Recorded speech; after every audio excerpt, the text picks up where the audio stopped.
The first day at a new school is a fresh kind of purgatory.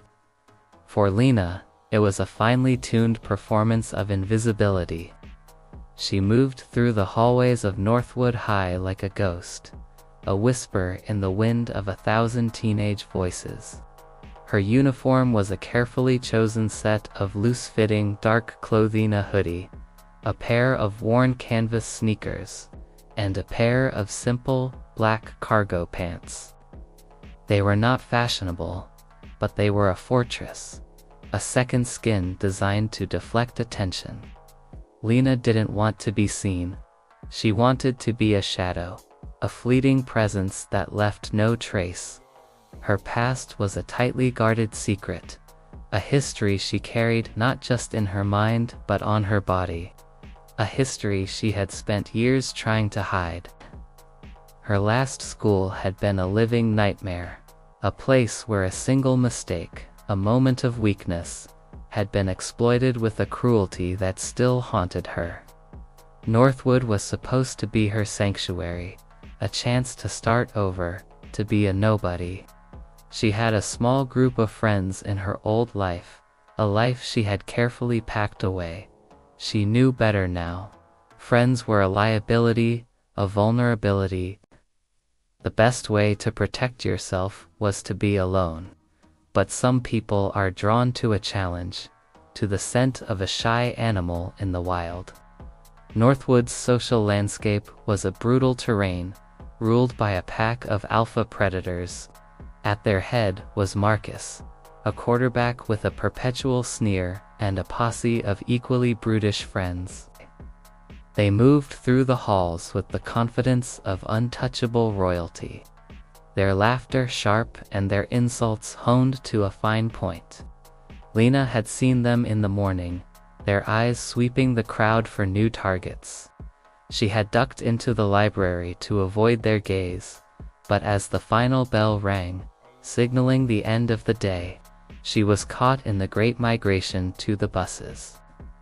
She was just a few feet from the school's main exit, when she felt a hand on her shoulder.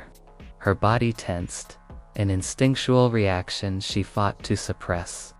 She kept her face down, hoping to pass for someone else. Well, what do we have here? Marcus's voice, a saccharine sing-song, cut through the din of the hallway, a little field mouse trying to scurry away. Two of his friends, beefy boys with identical haircuts and cruel grins, flanked him. The hallway, moments before a bustling river of students, now seemed to part around them, creating a small island of conflict. Students slowed down, their phones raised, a silent audience hungry for drama. "I'm sorry," Lena whispered, her voice barely audible. "I'm just trying to get to the bus." "Oh, she's trying to get to the bus," one of the friends, a boy named Kyle, mocked. "In those pants. So tragic." Marcus's eyes narrowed, a cruel glint within them. "Those look a little too big for you. Don't you think they need a little adjustment?" A cold dread settled in Lena's stomach. She felt her meticulously constructed wall of anonymity start to crumble. She looked up for the first time, her large brown eyes meeting Marcus's cold blue ones. His face twisted into a sneer. "It's not for you to judge," Lena said, her voice still quiet, but with a newfound firmness. The unexpected response seemed to surprise Marcus. He laughed, a short, sharp sound, feisty. "I like it, but not enough to let you go." Kyle and his friend, Ben, grabbed Lena's arms, their grip like a vice. Lena instinctively tried to pull away, but their combined strength was too much. The crowd of students, now a full-blown audience, was hushed, leaning in to see what would happen next. "Let's just lighten her load a bit," Ben said, and with a sickening crunch, he and Kyle ripped off the front pockets of her pants. The the fabric tearing with a sound like a small explosion in the sudden, eerie silence of the hallway. A gasp went through the crowd. Lena's face flushed a deep crimson. The shame was a physical blow, a hot, searing wave that threatened to consume her.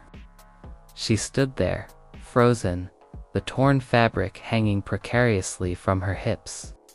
The humiliation was a physical pain, a weight on her shoulders that threatened to buckle her to her knees. She felt her eyes welling up with tears, not of pain, but of a long-suppressed rage. Marcus smirked, his victory complete. "Oops, looks like your pants have a little ventilation." That was the line. The final, unforgivable act. The shame that had just moments ago threatened to overwhelm her was suddenly replaced by a cold, righteous fury. It started in her gut, a low burn that quickly spread through her veins. The world seemed to slow down. The faces of the onlookers blurred into a canvas of shocked expressions. The mocking laughter of the bullies faded into a distant hum. She took a deep breath. She had been trained to avoid fighting, to disengage, but this was not a moment for de-escalation. This was a moment for action. Without a sound, Lena's posture changed. The hunched shoulders straightened. Her spine became a rod of iron. Her feet, previously planted together in a stance of defensive meekness, shifted. She was no longer a field mouse. She was a coiled spring. Kyle and Ben, still holding her arms, were the first to feel it. Lena's body, which had been a limp, submissive weight, was now a source of unexpected strength. She twisted, her movements fluid and precise, and her hands, which had been clutching her books, shot out like cobra's strikes. She didn't punch or slap, but used a quick, decisive strike to the side of their wrists. A pressure point she knew with the intimacy of a physician. Kyle and Ben gasped, their grips shattering as their hands went numb. They stumbled back, their eyes wide with confusion. Her books, no longer held captive, scattered across the floor, their pages fluttering like startled birds. Marcus, who had been watching with a mixture of amusement and confusion, now stood alone, facing a girl who had transformed before his very eyes. His smirk vanished, replaced by a look of stunned disbelief. The shy, mousy girl was gone. In her place was a warrior. What did you do?" Marcus stammered, his bravado evaporating. Lena said nothing. She didn't need to. Her movements were her language. Her eyes, no longer shy and downcast, burned with a fierce, unwavering light. Marcus, in a panic, swung his backpack at her, a desperate, clumsy move, but Lena wasn't there. She moved with a speed and grace that seemed inhuman. She sidestepped the attack, her footwork a dance of precision. As Marcus's momentum carried him past, Lena's hands moved, not to strike, but to grab the torn, hanging fabric of her pants. The sound of the material ripping again was a small, sharp sound in the silent hallway. But this time, it was not an act of cruelty. It was an act of revelation. The remaining threads of her pants tore away, and they fell to the floor, leaving her standing in her leggings. The crowd, which had just moments ago been spectators to her humiliation, now gasped in a collective, horrified shock. The leggings she wore were fitting, and in the space where her lower back was exposed, there was a large, intricate tattoo. Not a delicate design, but a sprawling, visceral landscape of scars. They were not small, neat marks, but thick, raised welts. A brutal tapestry of violence. The scars, some a stark white, others an angry red, crisscrossed her lower back in a pattern that was both random and deliberate. They were the unmistakable marks of a whip. The crowd stood frozen, their mouths agape, their phones now useless witnesses to a spectacle no one could have predicted. The air hummed with attention so thick you could cut it with a knife.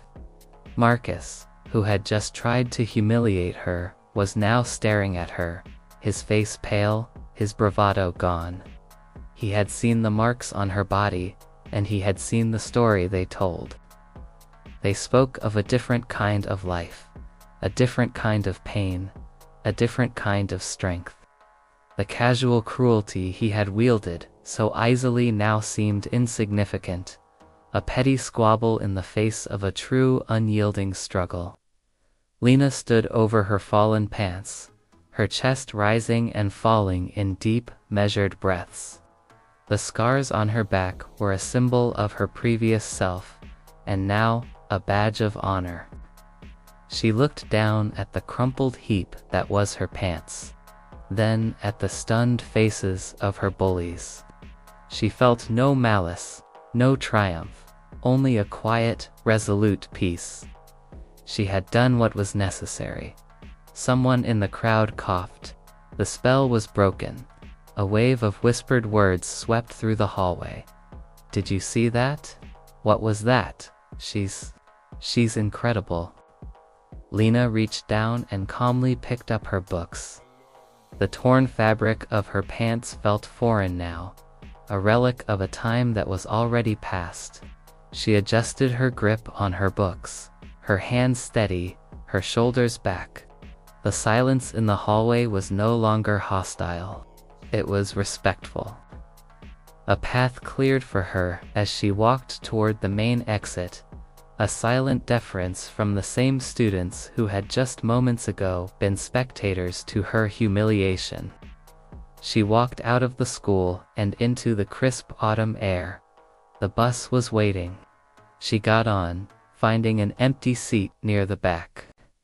She sat, not with her head down, but with her chin slightly raised, her gaze fixed on the world outside the window, the trees lining the street, the houses blurring past. They were all new. So was she. She was no longer just the shy new girl. She was Lena, and she had just begun. News of the incident spread like wildfire. By the next morning, Lena's story was legend. The shy girl who had single-handedly taken down Marcus and his crew with a single, precise move became a myth, an icon. Students who had once ignored her now stared with a mixture of awe and fear. The bullies, now the laughingstocks of the school, avoided the hallways and walked with their heads down. The power dynamic of Northwood High had been shattered, a new order established by a quiet girl who had simply had enough. Lena walked through the halls with her head held high, a quiet confidence radiating from her. She no longer had to hide. The armor of shyness was no longer needed. She was strong. She had always been strong. She just had to show them. Her grandmother called that night.